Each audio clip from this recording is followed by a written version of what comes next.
Halo semuanya, balik lagi di PPI Belanda Podcast. Kali ini bersama Jeremy Owen, gue ini first year student di Breda. Gue bakal jadi host kalian di PPI Belanda Podcast ini. Tapi kali ini kita gak sendirian dan kita itu temenin sama narasumber yang hebat banget. Boleh nih dikenalin mas namanya? Iya, makasih Owen. Jadi nama gue Diko. Sekarang first year juga lagi ngambil studi di Wageningen University, jurusannya International Development Studies atau lebih spesifik ke Economic Development di sini. Nah gini nih mas, jadi kita kan lagi mau omongin tentang topik yang lumayan berat lah ya. Tapi kita bawa santai aja lah ngobrolnya gitu kan. Sip. Gue pengen nanya kenapa sih Indonesia belum jadi negara maju? Kayak misalnya Jepang, Korea yang di Asia juga, ataupun di Eropa seperti Belanda. Ini udah yang jadi negara maju. Kenapa kita masih stuck di negara berkembang? Iya. Terus kita tahu Indonesia itu sekarang masih di middle income country kan mas? Iya, benar. Padahal Indonesia itu punya aset-aset yang sangat penting yang cukup bagus menurut gue. Kayak penduduknya banyak, luasnya gede banget. Terus negara kepulauan juga, sumber daya alamnya pun juga banyak. Tapi kok masih nggak bisa sehebat negara-negara maju lainnya sih mas? Iya benar. Iya benar. Jadi ini memang bahasan agak berat ya. Kita meskipun udah 70 tahun lebih merdeka gitu ya, tapi masih stuck di middle income country gitu. Jadi memang banyak ekonom-ekonom itu bilang kalau Indonesia ini ya menengah terus itu. Dan tahun 2020 sebenarnya kabar baik karena kalau nggak salah World Bank itu sudah meningkatkan status kita menjadi upper middle income. Jadi negara dengan berpendapatan menengah ke atas, meskipun masih menengah tapi Masih di tengah, masih. masih di tengah, tapi udah di rada atas lah ya, naik dikit lah. Iya. Ya. Nah tapi kenapa alasannya itu karena kita tuh banyak penduduknya gitu ya, dan nah kita tuh kerap dijadikan ini apa namanya pasar untuk negara-negara maju gitu loh. Jadi kalau kayak mereka jualan handphone, jualan mobil, terus jualan coklat atau jualan apa aja ke kita gitu loh, karena masyarakat kita banyak ya, buka bisnis di sini banyak gitu. Akhirnya ekonomi kita tuh digerakkan oleh konsumsi rumah tangga itu lebih dari separuh PDB itu berasal dari situ gitu. Nah, bagaimana caranya biar jadi mereka itu kita harus menjadi negara produsen lah gitu, atau istilahnya negara yang punya sesuatu yang bisa dijual gitu loh dan dimanfaatkan oleh orang banyak gitu. Kayak misalkan handphone kita kan kalau di Korea Selatan kan punya banyak ya produk-produk mereka gitu yang mendunia gitu kan, atau di Amerika gitu. Kalau Amerika sendiri juga banyak kan laptop apa ya, kalau iPhone atau segala macam gitu. Nah itu yang menjadi membuat mereka ekonomi mereka tuh nggak hanya mengandalkan konsumsi tapi punya nilai tambah dari sisi apa namanya produksinya gitu. Oke.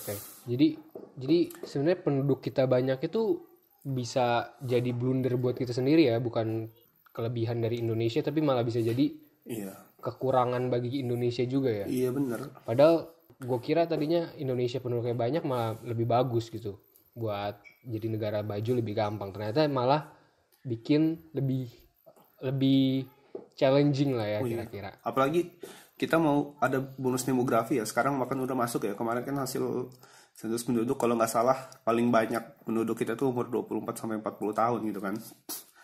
Nah, itu kalau misalkan pola hidup kita itu cenderung banyak konsumsi, beli gitu ya. Apalagi beli produk-produk dari luar ya. Kita begini-begini aja. Itu percuma kita punya banyak penduduk anak muda juga kalau pekerjaan kita cuma beli aja gitu, nggak mencoba untuk membuat sesuatu gitu. Ya kayak gitulah kurang lebih. Oke. Terus maksudnya tadi kan Mas bilang ada negara consumer sama produser kan.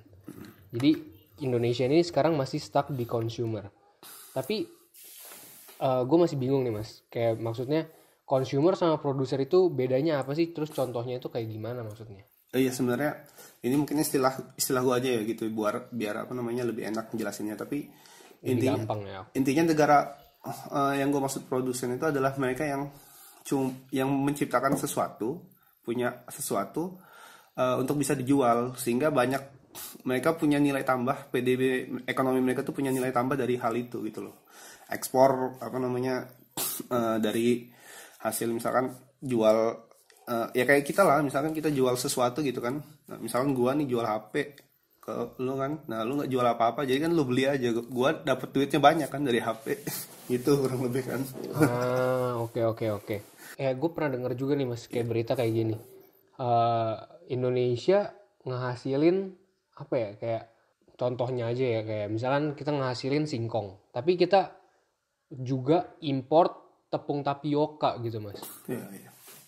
Ngerti nggak maksudnya, kayak kita yang ngehasilin tapi kita malah import juga dari luar negeri. Iya, itu salah satunya Padahal tuh. kita bisa bikin sendiri ya. Contohnya mungkin seperti itu. Terus kayak mungkin kayak Korea Selatan punya merek-merek Samsung, merek ini itu, di Amerika punya Apple. Tapi di Indonesia kayak brand merek yang go international itu masih kurang gitu. Mungkin dari situ kali ya mas, kira-kira ya. Iya, maksudnya gitu. Oke. Gimana sih biar bisa kita jadi negara yang produsen seperti yang mas bilang tadi itu? Iya, ini menarik sih. Jadi dulu itu ada cerita yang menarik juga gitu ya, dari sejarah gitu. Kalau dulu Inggris dulu sekitar abad tahun 1800-an lah, abad 19, itu dia suka bener dia impor kain tenun dia dari India. Karena kain tenun dari India. Karena kain tenun itu kualitasnya bagus dan gak ada yang ngalahin lah gitu loh. Jadi orang di Inggris tuh mau buat itu nggak bakal bisa gitu loh. Dia harus impor dari India karena kualitas di sana bagus, jahitannya bagus gitu ya. Lebih berpengalaman lah gitu loh. Cuma ini berbeda gitu ketika terjadinya revolusi industri di menjelang akhir abad ke-19 itu, Inggris berubah gitu loh. Mereka nggak lagi impor kain tenun karena mereka sudah bisa membuat sendiri. Gimana cara mereka buat? Gimana cara mereka buat itu karena dengan bantuan mesin gitu loh. Jadi meskipun mereka India mengandalkan tenaga manusia, Inggris setelah terjadinya revolusi industri sudah mulai mengandalkan mesin. Akhirnya mereka punya nilai tambah yang lebih banyak. Akhirnya mereka nggak bergantung lagi kan, nggak impor lagi gitu. Berarti jadi kayak transisi dari negara konsumer jadi negara produsen gitu ya. Berarti kayak contohnya Inggris dulu kain tenun India dia beli, dia impor terus, tapi karena perkembangan teknologi dari revolusi industri ini, jadi dia bisa bikin kain tenun sendiri, nggak perlu impor lagi gitu ya. Iya, dan dengan kualitas yang bagus juga. Dan itu salah satu efek dari revolusi industri yang akhirnya nanti ke Eropa dan dunia gitu, revolusi industri. Dulu tuh awal mula terjadi revolusi industri itu kok karena apa mas?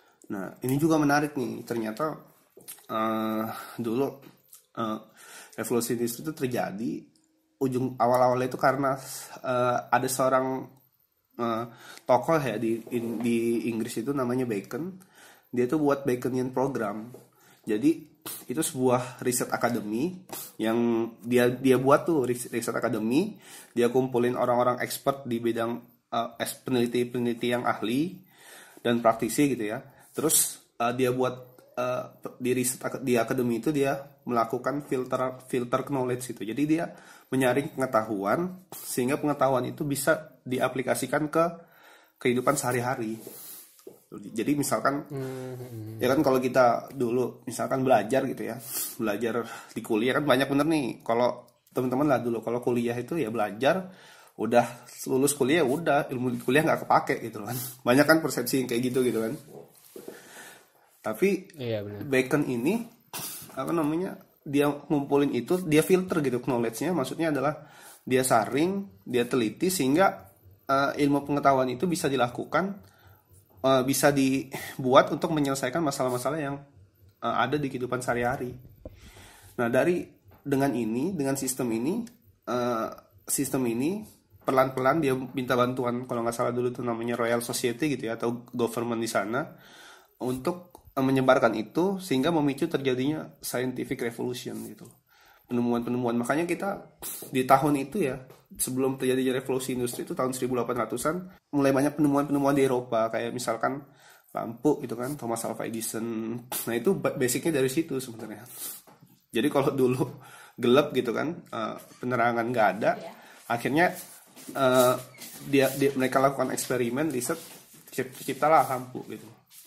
kebiasaan ini scientific revolution ini yang banyak, akhirnya mereka tuh researcher bertemu dengan bisnismen, terciptalah jadi revolusi industri sekarang.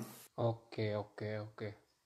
Jadi contohnya di Inggris terjadi transisi dari konsumer ke produsen gara-gara revolusi industri. Nah, tapi kan revolusi industri itu kan zaman dulu. Kalau kita ngomongin zaman sekarang kan udah beda lagi kan. Gak mungkin kan ada terjadi revolusi industri lagi di Indonesia, khusus Indonesia, supaya Indonesia jadi negara produsen dari negara konsumer. Zaman sekarang itu ada nggak sih contoh nyatanya yang negara maju bisa maju karena riset, itu ada nggak sih Mas? Jadi kalau dulu itu misalkan di revolusi industri ya, dulu kan Inggris itu dia punya batu bara banyak, tapi tenaga kerjanya mahal gitu loh. Akhirnya dengan adanya revolusi industri, mereka ilmuwan-ilmuwan itu mencoba ngebuat heating gitu ya. Itu dari batu bara.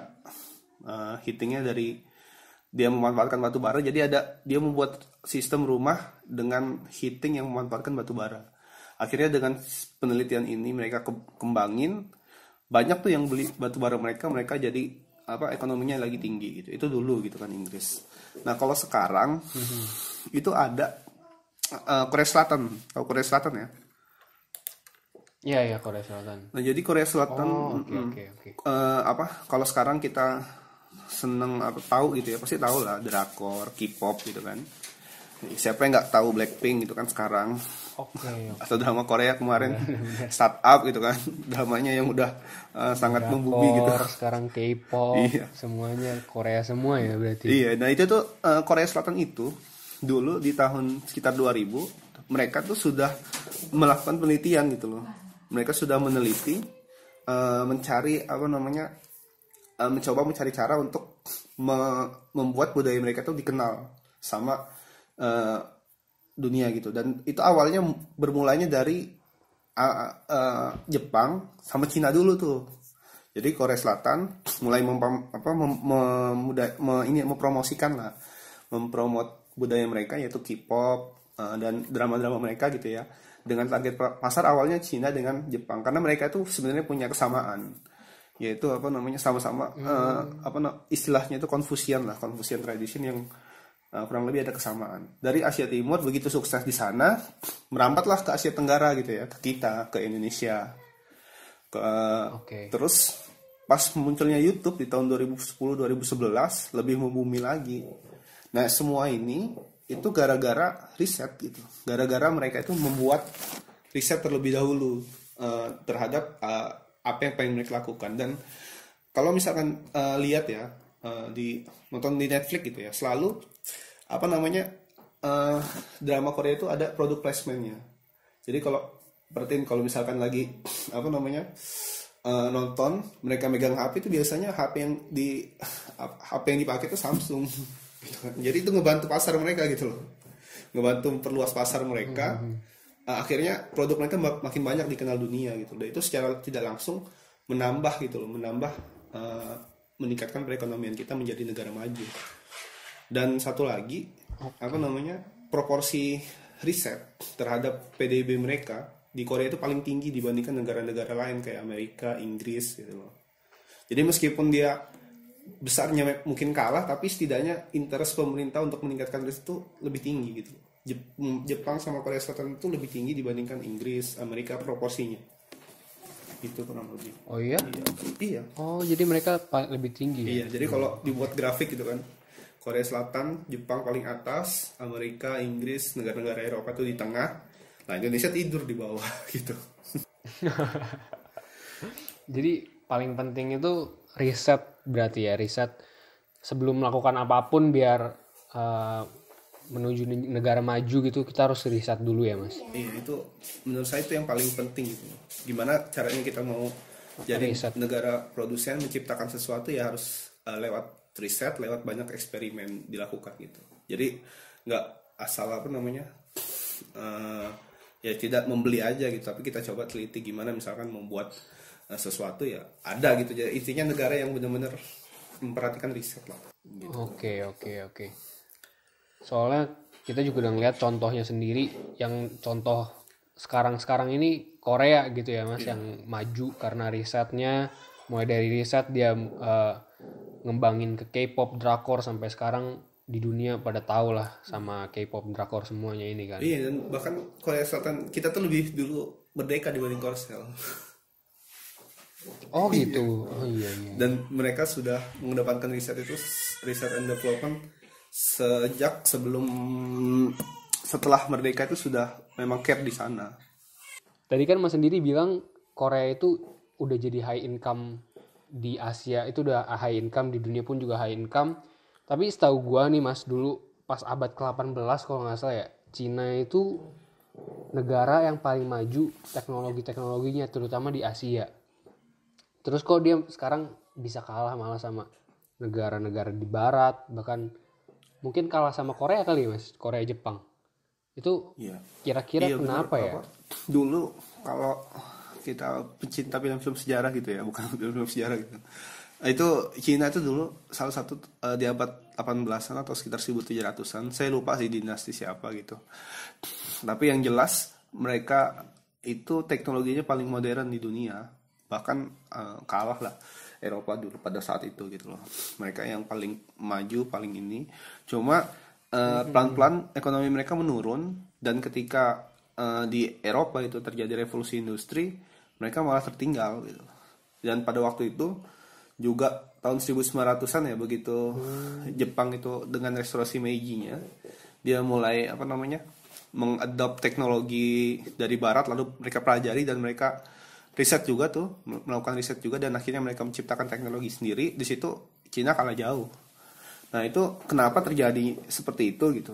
Itu karena dulu teknologi Cina itu berdasarkan experience gitu atau pengalaman gitu. Jadi karena mereka penduduknya banyak gitu kan, akumulasi pengalaman-pengalaman mereka yang terhadap suatu masalah akhirnya bisa menciptakan teknologi gitu loh. Jadi kalau kayak misalkan mungkin ngebajak sawah gitu ya, biasanya pakai ini, mungkin mereka lama-lama banyak orang berpikir kenapa nggak pakai misalkan gitu ya, pakai tangan, terus kenapa nggak pakai cangkol, akhirnya jadilah apa namanya mesin bajak yang lebih canggih gitu loh. Nah kurang lebih teknologi mereka mungkin kurang lebih begitu dari Ya. berdasarkan pengalaman. Tapi beda kalau di Inggris, di Eropa, bahkan di Amerika tuh yang sudah mengalami revolusi industri, mereka tuh menciptakan teknologi berdasarkan riset atau eksperimen gitu loh. Jadi mereka melakukan eksperimen hingga akhirnya bisa menciptakan teknologi baru. Nah kita tahu ya kalau pengalaman tuh ada limit gitu. Jadi teknologi yang berdasarkan pengalaman tuh nggak mungkin nyiptain lampu. Lampu dulu Thomas Alva Edison beberapa kali gitu kan mereka melakukan eksperimen ke 99, bahkan ada yang bilang ke 1000 kali baru bisa berhasil gitu menciptakan eksperimen. Bahkan lewat eksperimen itu kita juga bisa eksperimen dan riset itu bisa menciptakan apa namanya komputer, laptop gitu kan, yang lain-lain. Nah itu nggak bisa sih kalau misalkan cuma dengan pengalaman aja, itu nggak akan tercipta gitu. Nah jadi kita masyarakat Indonesia gitu ya, kalau kita ingin menciptakan sesuatu hanya berdasarkan pengalaman kita, mungkin karena kita hidup lebih lama, karena ini ya kita akan stuck kalau kita nggak coba untuk beralih ke mengadakan riset gitu atau eksperimen yang lebih fokus. Kita itu bisa stuck sih saya pikir. Nah itu, dan bahkan sekarang Cina udah beralih kan gitu ke riset di abad kalau nggak salah menjelang tahun 1980-an gitu ya, sudah beralih ke riset. Mereka sekarang produk-produk mereka malah lebih bagus kan sekarang, menciptakan teknologi yang mutakhir dengan efisien gitu kan Cina sekarang. Oke. Berarti iya, dan bahkan mereka sudah bisa menyaingi Amerika Serikat gitu di pasar perdagangan dunia gitu kan. Nah, karena mereka melakukan transformasi itu. Iya. Sekarang kan juga udah mulai banyak tuh produk-produk dari Cina, merek-merek Cina kayak Xiaomi segala ya Mas. Benar.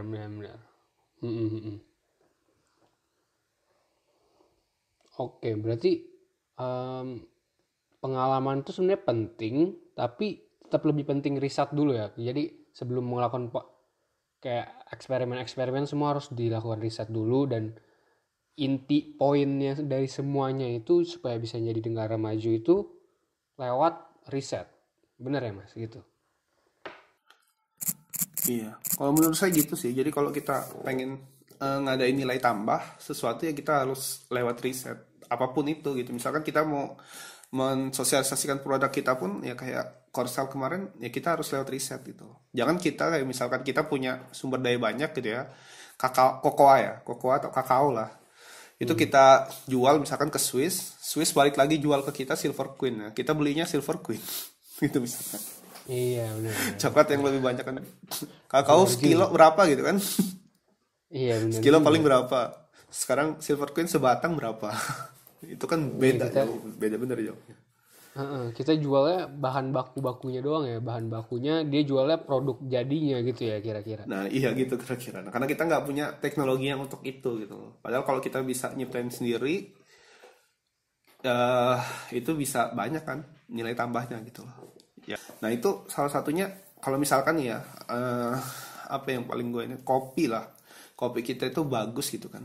Ini segala macam gitu. Tapi begitu kita bisa meng-package produk itu lalu kita bisa kenalin tuh, bisa perluas pasarnya ke dunia.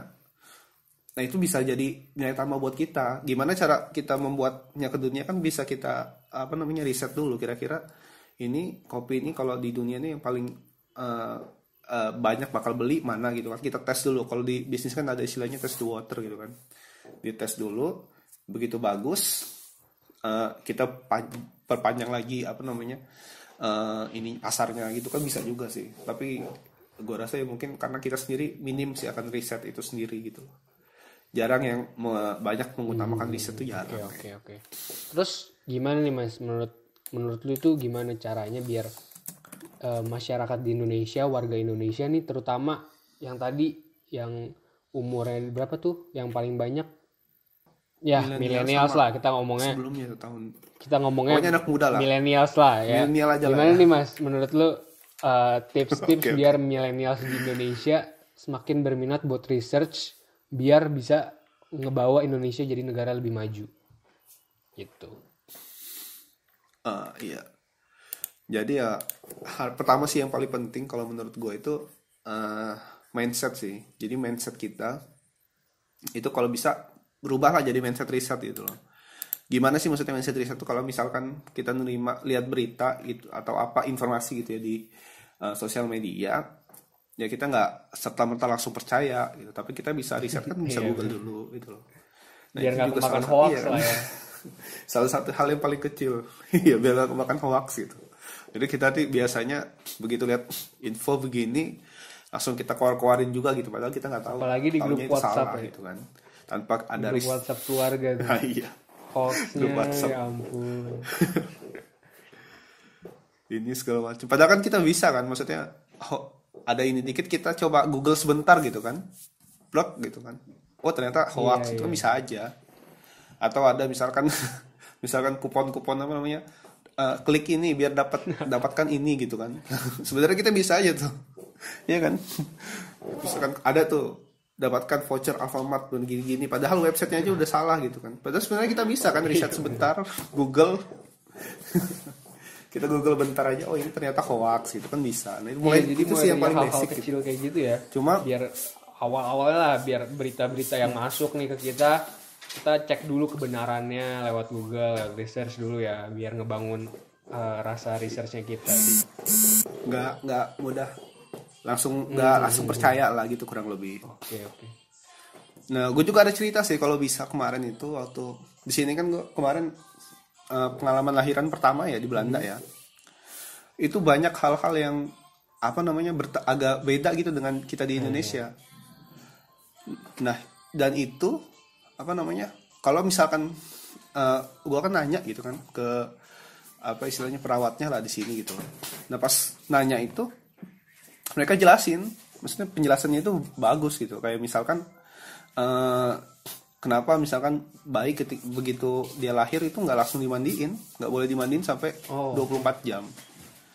Ternyata mereka sudah melakukan riset bahwasanya itu ada mungkin bekas-bekas cairan gitu ya yang dari rahimnya yang sebenarnya bagus buat bayi. Kalau misalkan dicuci itu hilang, dimandiin itu hilang gitu loh. Nah mereka udah tahu tuh, udah ada risetnya gitu. Jadi dengan kita itu yang kedua ya, dengan kita ngebiasain bertanya terhadap sesuatu, kita nggak gampang percaya. Maksudnya bukan gak gampang percaya sih, kita yang kita percaya itu benar-benar punya dasar. Oke. Nah, jadi kita apa istilahnya kalau pelajar ya jangan malu Iya, bertanya benar. gitu loh.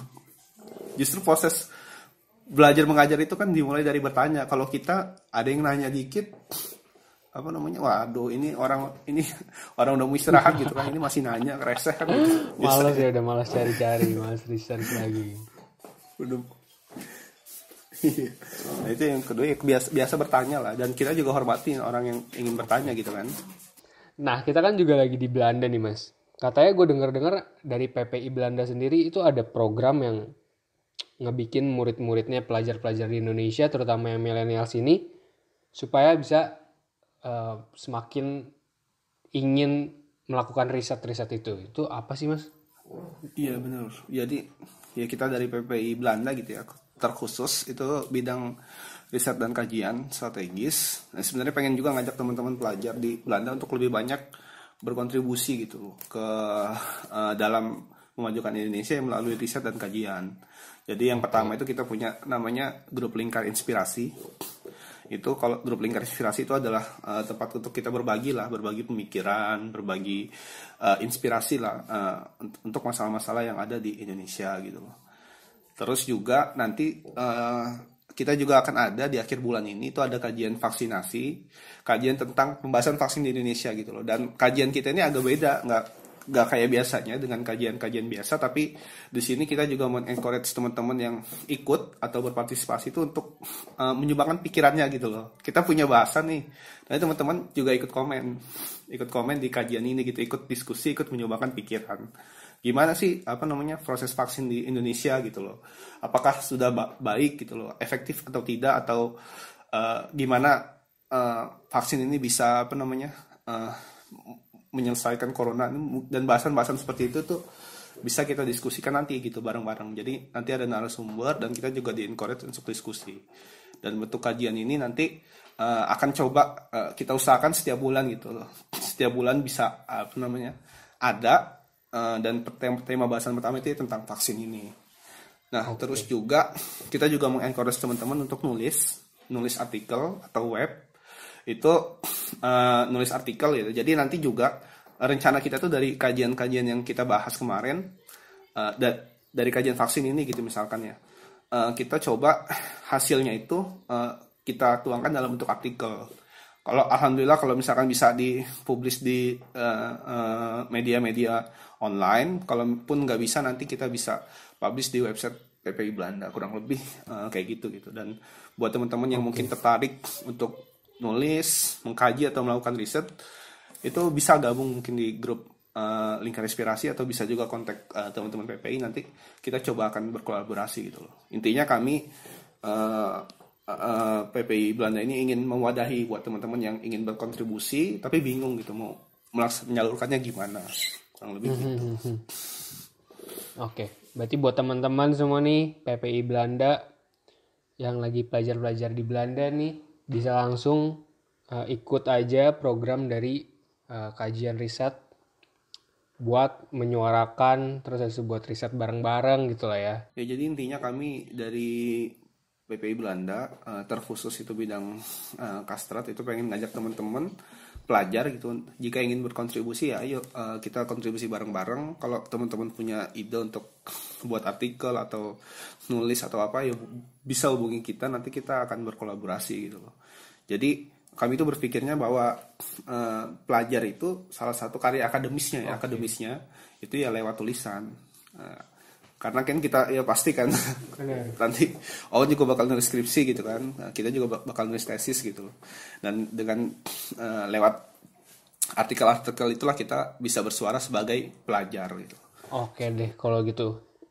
Jadi kesimpulannya itu yang gue bisa ambil itu Indonesia sekarang masih berada di dalam middle income country karena masih menjadi negara konsumer yang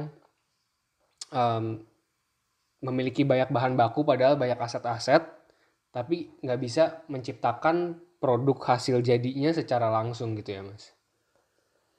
Dan caranya itu untuk menjadi negara yang maju, salah satunya itu dengan cara melakukan riset, Terus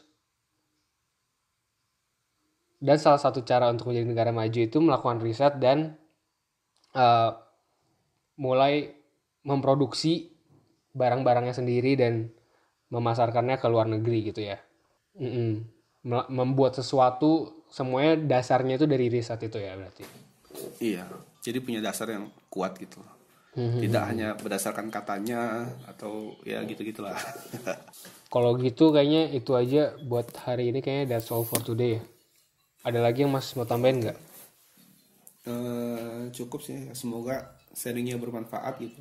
Kalau ada salah-salah ya mohon dimaafkan gitu ya. Iya, soalnya ini topiknya berat juga. Kita juga ya. Itu kayaknya Silver Queen bukan dari Swiss deh. Oh iya. Tapi pokoknya intinya gitu lah, kurang lebih begitu. Oke. Ya pokoknya begitulah. Intinya kita mau menyuarakan biar Indonesia bisa jadi negara yang bisa jadi negara produsen berdasarkan riset-riset yang valid gitu lah ya. Iya, kurang lebih kayak gitu. Oke, kalau gitu. Terima kasih banyak Mas Diko. Sama-sama makasih juga Wan.